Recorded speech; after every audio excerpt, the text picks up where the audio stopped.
Hey guys, Andy here from Mediocre Hobbies coming at you with more Old World content. As we all know, the pre-order for the Old World went live last Saturday morning and it was a hectic time for all. Pretty much everything sold out. The queuing system was in place, which did what it did. It made people queue. The website didn't crash, but a lot of us still missed out on a bunch of stuff, which was a bit of a pain. I unfortunately only managed to get my hands on the map. I did want the Tomb Kings box set and a bunch of the extra Tomb King characters and Bretonnian characters that I didn't get my hands on. So I have to wait for the second restock for those bits to come out. So in the meantime, what I thought I'd do for you is bring you more awesome videos for those people who did manage to get some of that stock on the day. And one of the most interesting and most exciting units that I thought returned was, of course, the Sphinx. So obviously you can make this thing as a Necrosphinx or the Colossus or whatever. So I decided for this particular video I was going to make it into a Necrosphinx, which is the awesome big combat bladed kind of walking behemoth of doom.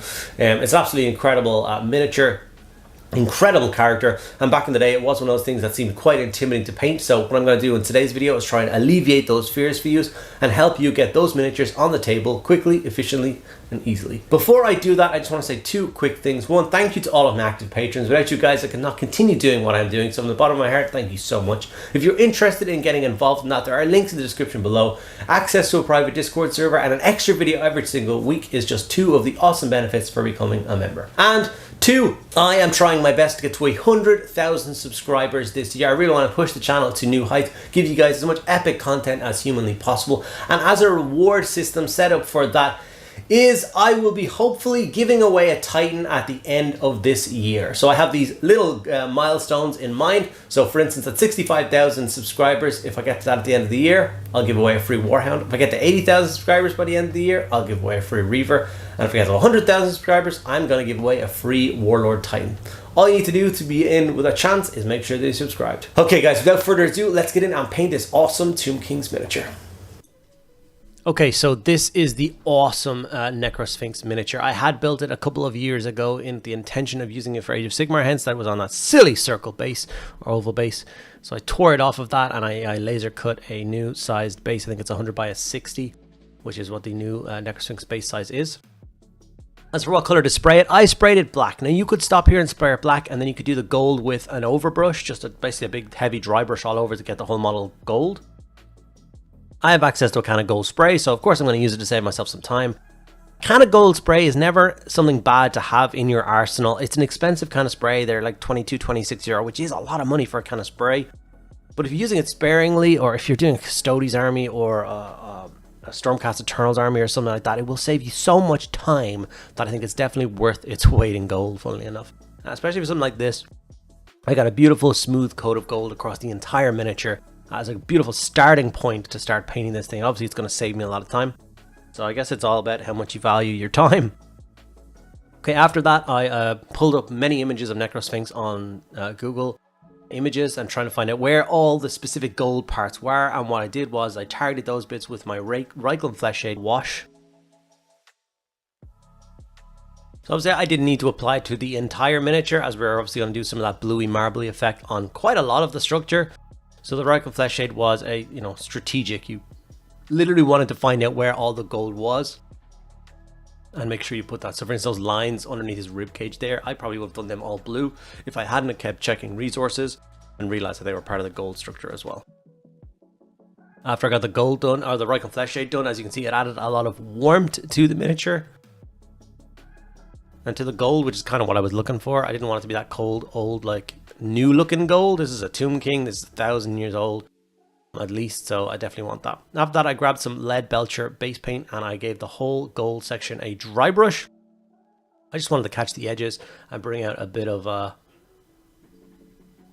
don't know, I just wanted to make sure all the details did pop. We did get a little bit of a highlight across the gold, because with that kind of shade applied it can start to look a little flat, which is not something that I was trying to achieve. One of the things that I like to try and achieve with my paint jobs is the achievability of them. That's the main focus. Can you guys watch this video and go from, an unpainted miniature to a painted miniature without stressing and going crazy? If you want to know how the silver worked, you saw there a minute ago, the bottom half of the model compared to the top half of the model is a huge difference. This is how it kind of pops from that yellow or from that silver dry brush. So if we exclude sprays, which I know sprays are expensive, and I do actually use 3 cans of spray in this paint job, Hopefully you guys have those kind of sprays at access already and you're not costing yourself much more money. But obviously, if you look at a lot of Games Workshop videos on how to paint things, you know, the first step is mix this 50-50 and then mix this 50-50 and then do this. And I just think it's insane that they are trying to get the masses to paint miniatures with that kind of a mentality. Like, so far, excluding sprays, we've used 3 paints on this model. We've used the Reikland Fleshshade, we've used the Leadbelcher, and now we've used the Incubi Darkness base coat as the first coat on all the marbly stuff. If you keep that in mind, and keep in mind the number of paints used in this entire video to get this giant monster paint. Like, if you look at this in a shop and you saw this, you know, this big thing, you're probably going to think you're going to need 50 paints to get this. And probably if you watch a lot of Games Workshop videos, he will tell you to get 50 paints. That is not needed. You can get stellar results with a small handful of paints. You can add to that paint, you know, that collection of paints, 2 or 3 pots at a time, and eventually you'll have enough paints to paint whatever the hell you want. Obviously, you've got these beautiful triangle motifs going through lots of the Tomb King stuff, and they're supposed to be those kind of red and blue, red and blue, red and blue, red and blue. I didn't want to introduce another blue to the scheme, once again saving on paint, and also I didn't want to have another kind of harsh color, so I decided to use the same blue that I'm going to play through all of the marble on all those triangles, and then obviously I'm going to come in with the reds and do an alternate scheme with that. And I think it works a treat. There is a million of those triangles that are supposed to be across this piece. I'm not going to be painting all of them. I'm going to pick some key kind of standout features. The bit that goes around his like neck joint and the bits that got on the flank of his armor. And those are the bits that I'm going to focus on. If you actually looked at the images on Google, you would see that there's, I bet 1,000 triangles that they expect you to paint red. Up and down the blades, there's like 100 tooth triangle system. You can see it there. It's ridiculous. And not only do I want, you know, paint schemes to be achievable and fun, I don't want them to take a million years. Like, we are now getting back into the realms of painting old world. Now, whether that's 2,000 or 3,000 or 1,000 point armies that you want to build, at the core of it, you'll be painting like 100 infantry and some artillery and a couple of monsters and a couple of beautiful characters and some wizards. It's just, it is going to always be a lot of miniatures to enjoy this particular game system. And that's okay. I love the look of it, and I'm okay with that. I've made my peace with the idea that I'm going to have to paint 100 men-at-arms, and I'm going to... But I think the key thing to remember is to try and simplify your paint schemes and speed them up so that you will get these nice armies on the table. I've seen people fall down too many times, and people talk about the idea of you have to do a tester miniature. What's your tester miniature going to be? And then someone picks up a single miniature, and it's a rank and file guy, and they spend hours poring over this, and they're like, oh, that's my scheme and that's my process, it looks absolutely stunning. And then they look at one painted miniature compared to the 99 unpainted miniatures, and they lose heart. So sometimes simple is better, you know what I mean? This is what I did with the Thunderhawk Blue. I pulled up all that marble effect and made it look really nice.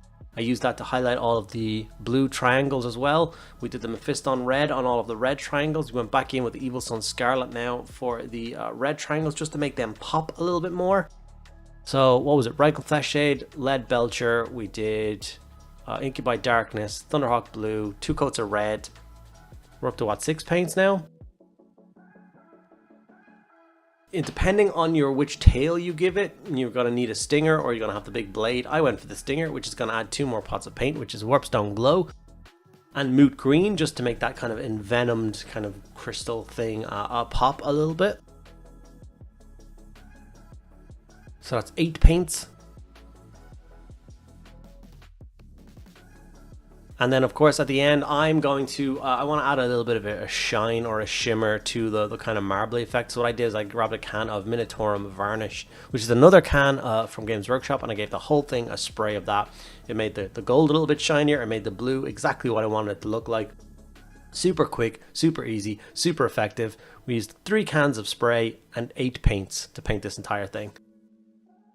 Like, obviously, you can go in and do all more triangles as much as you want. It won't add any more paint to it, and we've already used those paints, so you're good there. But other than that, I am super pleased with the result. I'd be more than happy to put this on a tabletop and use it in as many games as I feel fit. Here's what it looks like with a couple of still images. And hopefully I'll be bringing you guys many more old world videos, trying to fight through the backlog of monsters and scary miniatures so that you guys are able to get those done on the tabletop, feeling good, and hopefully rolling some good dice very, very soon.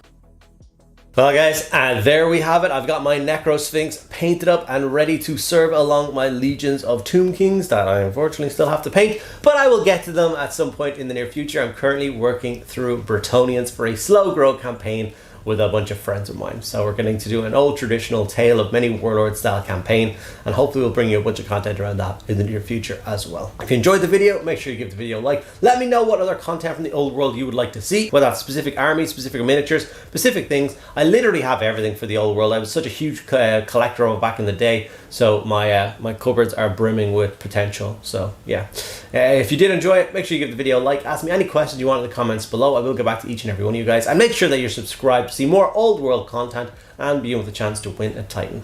Thank you so much for sticking around. I'll see you in the next video.